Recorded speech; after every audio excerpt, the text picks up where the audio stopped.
अहिले विभिन्न राजनीतिक दलहरू यो सुकुम्बासी बस्तीलाई लिएर राजनीति गरिरहेका छन्।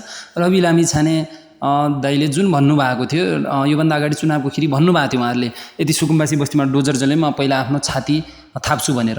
तर जसको जग्गा छ, यदि मेरो जग्गा छ भनेपछि त्यो नियममा छ, कानुनमा छ भनेपछि त्यो मेरो जग्गा नाममा छ भने म बस्न पाउने मेरो अधिकार हो हैन। यो संविधानले पनि दिएको छ, नियम कानुनले पनि दिएको छ।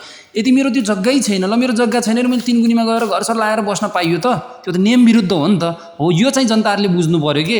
अनि अन्य विरोधीहरू छन् जो चाहिँ अब देश अगाडि बढेको राम्रो भएको हेर्न नचाहनेहरू अहिले बालेन दाइको विरोध गरिरहेछन्, बालेन सरकारको विरोध गरिरहेछन्, लमिछानेको विरोध गरिरहेछन्। ए भाइ सान्त्वना देखाऊ, जनतालाई सान्त्वना देखाऊ, राम्रो देखाऊ, तर नियम कानुनमा हिँड न यार। एउटा नयाँ सरकार आएको छ, उसले नियम अगाडि बढिरहेछ भने उसलाई सपोर्ट गर।